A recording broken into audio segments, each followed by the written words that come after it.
Hey YouTube, guess who's back? Me. I am finally back. It's been 5 months and I apologize, but after I tell you my birth story and subsequent videos after this, you will understand. Layla's obviously here. As you may know from my previous videos, my original due date was the end of July, July 26th.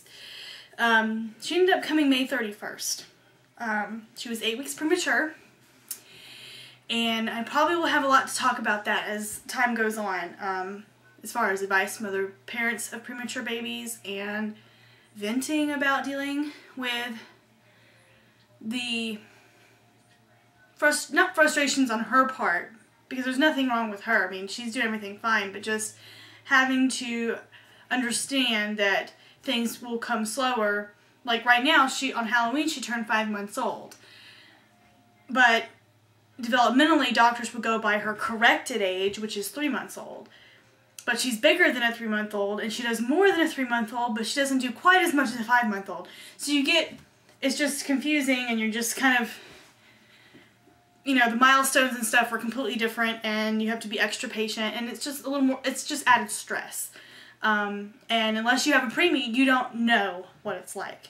I mean, you may have had a preemie brother or sister or cousin or something, but unless you are the parent of a premature baby, significantly premature. I mean, if they say that everything's fine as far as development goes and should be on track, that's one thing, but if you have to alter how you track their milestones and their growth and their development, and you have to feed them differently and everything else, you don't know unless you are that parent. And so maybe there's a need for me to talk about this. I don't know. But the whole point of this story is to say, hi, I'm back, or this video, and to say that I will be doing the best I can. We got a new computer, so the Movie Maker software on this computer works a whole lot better, and I'm actually able to edit. So I'm not worried about this being 10 minutes, because I will put it in 2, 3, 4 parts, whatever it takes. I don't think it'll be that long. But the whole birth story, the birth story itself, those few days, is not that time consuming. It's the time after that, and I'll do a separate video on that.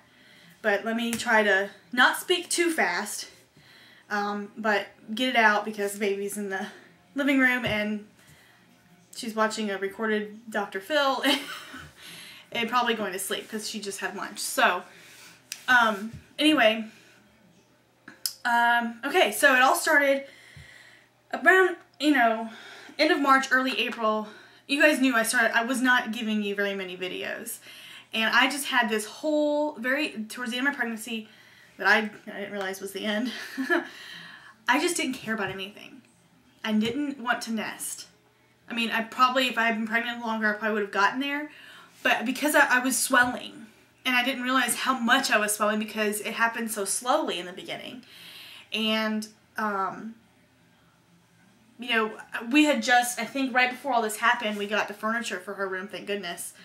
But other than that, I mean, nothing was done. And, house wasn't clean enough, you know, for me anyway.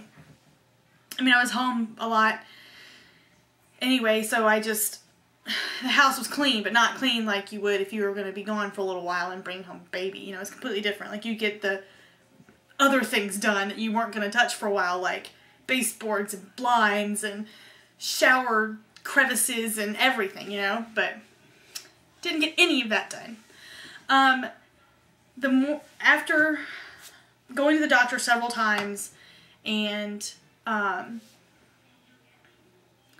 every time they're saying, okay, we're going to watch your swelling, you know, told me to lay off the salts, told me to, you know, take it easy and watch your blood pressure and everything, because as you know, before I got pregnant, I was diagnosed with hypertension, runs in my family, and so I knew then that I was on medication, and they knew that when I got pregnant.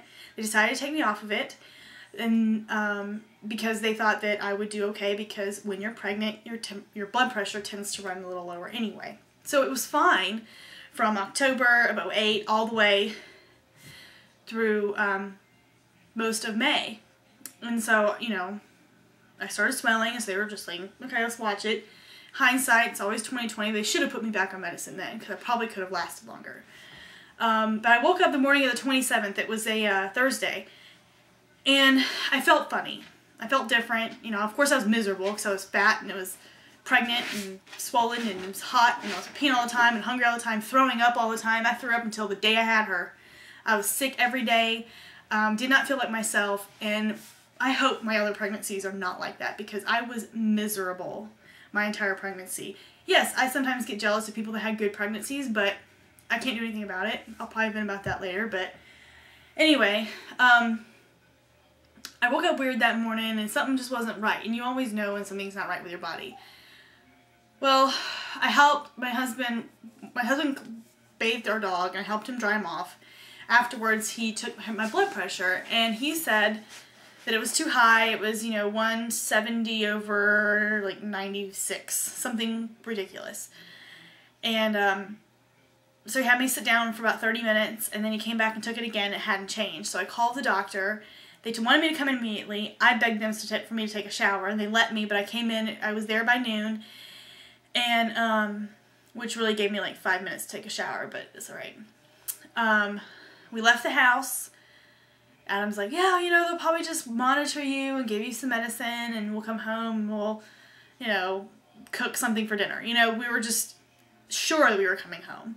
And we got there after they checked my blood pressure and I rested and they checked it again. They're like, we're admitting you to the hospital. And excuse me? Because I came with nothing. I did not have anything.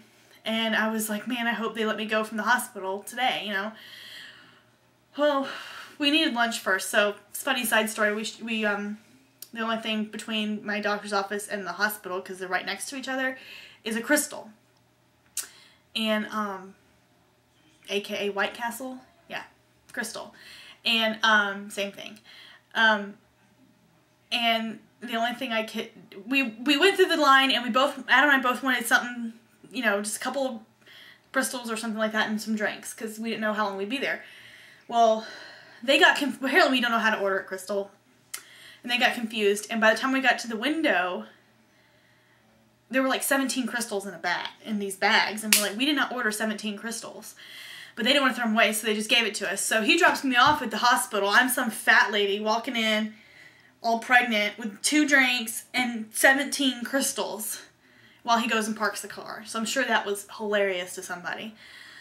But anyway, they take me up to a triage room on the L&D floor, and they hook me up to the monitors. My blood pressure's still high. I'm nervous, so it's not going to help the situation. Eventually, my doctor that was at the hospital that day from the practice came in and said that you could have this baby by midnight. And I'm like, what? And that day I was 31 weeks and 6 days. And he also told me that hospital couldn't handle babies that early. If it was 33 or 34 weeks, then their NICU would have been just fine. But given my situation and not knowing how she was, they would feel more comfortable sending me down to the hospital in Atlanta, which is about 45 minutes from our house.